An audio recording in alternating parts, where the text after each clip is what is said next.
Una de las funciones súper mega importantes de los ciclos es que te permiten recorrer grandes estructuras de datos. Por ejemplo, los vas a estar implementando mucho para recorrer arrays, objetos o archivos JSON.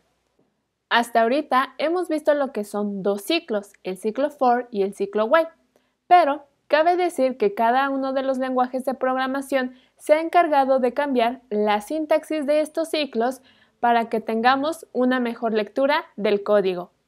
En el caso de JavaScript ha creado los siguientes ciclos, como lo son for each, map, for in y for of. Estos tres de aquí arriba ya los vimos cuando tocamos los temas de cómo recorrer objetos y arrays, ¿cierto? El que veremos ahora va a ser el ciclo for of, que no es otra cosa que el ciclo for, pero más cool, llamémoslo así. También el ciclo for in es un derivado del ciclo for, ¿ok? Y bueno, antes de entrar a ver lo que es la sintaxis del ciclo for of, veamos cómo podemos recorrer este arreglo con el ciclo for, tal cual como lo vimos en los videos pasados. Inicio poniendo la palabra for, abriendo paréntesis y llaves. ¿Ok? Dentro de los paréntesis, recuerda que debemos de pasar tres datos: el inicializador, la condición y la actualización. El inicializador es indicar a partir de dónde va a iniciar nuestro ciclo, que en este caso va a ser la variable i en 0. ¿Por qué en 0? Porque queremos recorrer nuestro array y recuerda que los arrays inician en 0, ¿vale? Ahora, la condición, ¿cuál va a ser? Que este ciclo se va a ejecutar siempre y cuando mi variable i sea menor a el número de elementos que tenga mi array. ¿Cuántos elementos tengo en mi array? 1, 2, 3, 4. Nota aquí, no confundas el número de elementos que tiene un array con el índice de los elementos del array. Pero para ahorrarme la molestia de estar contando cuántos elementos tiene mi array, podemos hacer uso de la propiedad length. ¿Recuerdas qué hacía esta propiedad? En efecto, nos regresaba el número de elementos por el que estaba compuesto nuestro arreglo. Entonces aquí voy a escribir el nombre del arreglo, punto length. Luego, la actualización. ¿Qué vamos a hacer aquí? A nuestra variable i la vamos a incrementar en 1. Por último, nos pasamos a las llaves y vamos a declarar que cada vez que se ejecute nuestro ciclo, se va a imprimir en consola nuestra variable i. ¿Ok? Si yo guardo, tengo en consola 0, 1, 2, 3. ¿Qué es esto? ¿Qué significa? Son los índices de los elementos de mi array. Si yo quisiera el nombre en especial, lo que tengo que hacer es acceder a los elementos del array. ¿Cómo lo hacíamos? Escribiendo el nombre del array, después notación corchetes o notación punto y dentro el índice del elemento en especial que yo quisiera.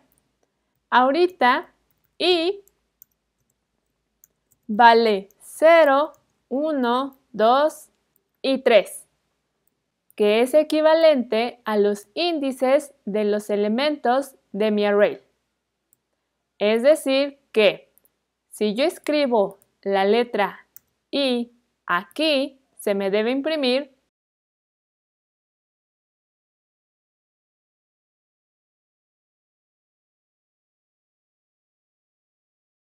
Veamos, mandemos esto a consola. ¿Ok? Guardo y ahí lo tenemos. David, Carlos, Alberto y José. Pero ¿por qué se me vuelven a imprimir los números? Porque son parte de este console que yo tengo antes del de aquí. ¿Ok? Si yo vuelvo a guardar, ahora únicamente tengo los nombres. Y si quisiera imprimir el nombre con el índice, ¿cómo lo haría? Fácil. Mando a consola a la variable i y a mis elementos en especial. Por ejemplo, accedo a la variable i, pongo los dos puntos y enfrente ubico cada uno de los elementos. Si yo guardo, obtengo de nuevo los nombres del console de aquí. Lo voy a comentar para únicamente tener el console de aquí. Vuelvo a guardar y ahora sí, tenemos lo que es el índice y el valor que guarda este. Como ves, es algo laborioso y aparte de ello, pensar cómo lo tengo que hacer. Pero no te preocupes, JavaScript ya te ahorró esos problemas. Por ello, creo o tenemos al ciclo for of, en donde haces uso de nuevo de la palabra for, paréntesis, y dentro de estos vas a escribir una variable que identifique a cada uno de los elementos del array o del objeto o de la estructura que estés recorriendo. Después vas a agregar un espacio en blanco y la palabra clave of. Vuelves a dejar un espacio en blanco y enfrente el nombre de la estructura que vas a recorrer, punto y el nombre del método que quieras utilizar para for of. Los métodos con los que contamos son los siguientes: values, case y entries. Values, como su nombre lo dice, ¿qué nos va a regresar? El valor del key. Case, lo que va a hacer es regresarnos el key o el índice del elemento. Y entries nos va a regresar el key más el valor. ¿Qué es lo que nosotros hicimos aquí? ¿Vale? Ya por último vienen las llaves y el código a repetir. Si no entendiste nada de lo que expliqué en la sintaxis y mucho menos cómo son los métodos, no problema. Vamos a hacer ejemplos de ello. Aquí en mi código ya le hice una limpieza y eliminé los comentarios que ya no son necesarios y únicamente dejé anotaciones para recordarte que nosotros, utilizando el ciclo for para acceder al índice de los elementos de mi array, lo que hacíamos era mandar a consola a la variable i. La variable i era la inicializadora del ciclo, la cual comenzaba en 0. ¿Por qué? Porque los arrays se inician en 0. Si pongo 1, no me iba a imprimir jamás a David, sino únicamente a Carlos, a Alberto y a José. ¿Vale? Por otro lado, para acceder a los elementos del array, lo que hacíamos era acceder al array y con notación corchete pasábamos a la variable i. Y por último, si queríamos el índice y el elemento del array, mandábamos estos dos a consola. Ahora, vamos a volver a hacer esto mismo, pero con el ciclo for of. Así que empecemos. El ciclo de aquí va a ser para los índices.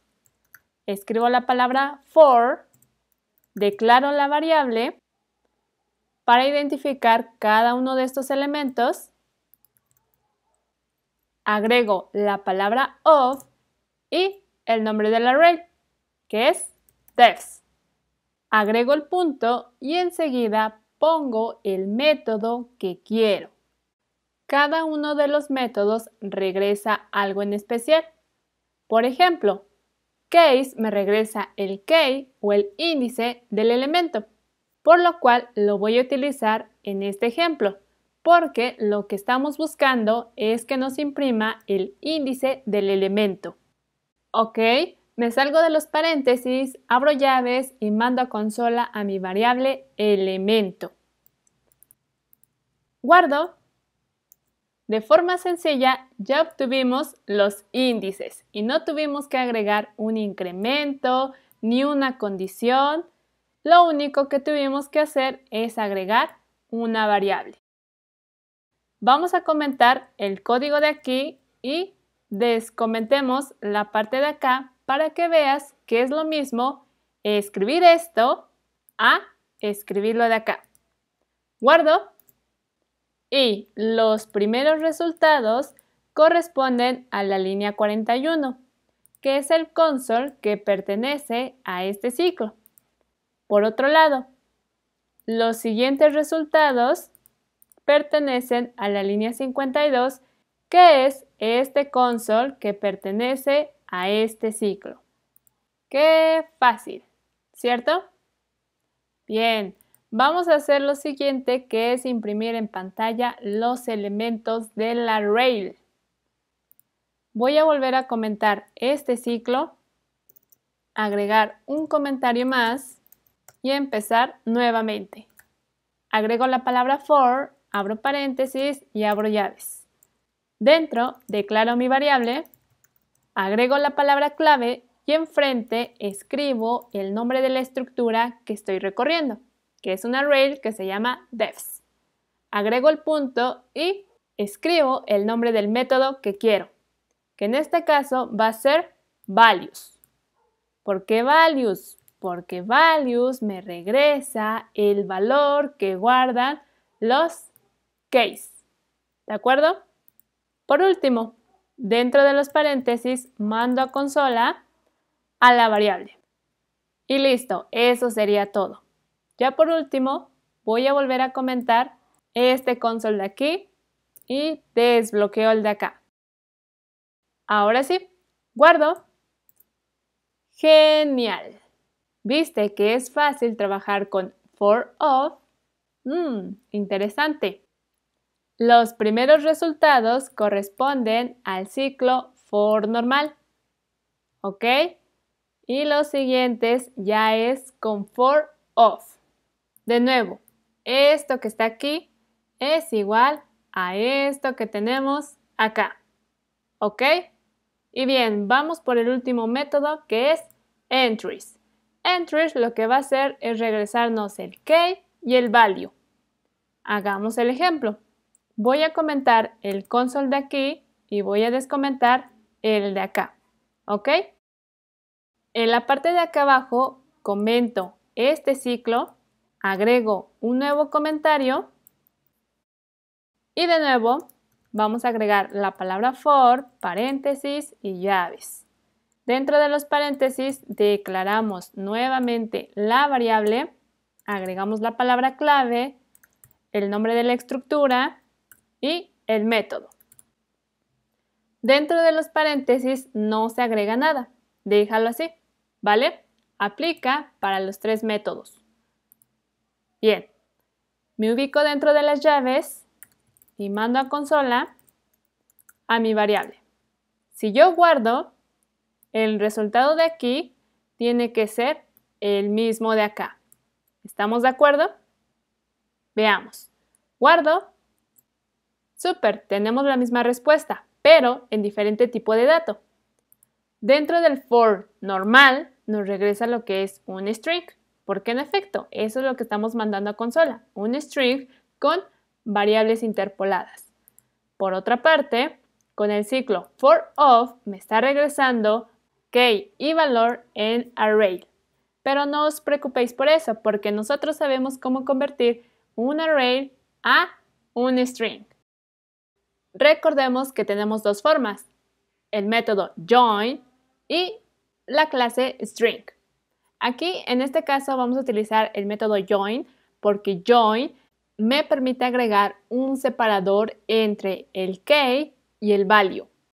Veamos. Después del nombre de mi variable, que yo sé que es un array, por la respuesta que me está dando aquí, voy a agregar un puntito y agregar el método join. Agrego los paréntesis y observa que Visual Studio Code me indica que dentro de los paréntesis yo puedo agregar un separador escrito en string para estos elementos. Entonces, el separador que yo tengo aquí es un espacio en blanco, 2 puntos y otro espacio en blanco. ¿Ok? Lo voy a copiar y lo voy a pegar acá. Si yo guardo, ¡tarán!, tenemos el mismo resultado. Hemos convertido un array en un string con el método join y entre sus paréntesis, como bien te lo dije, pasé el separador que va a existir entre el key y el valor.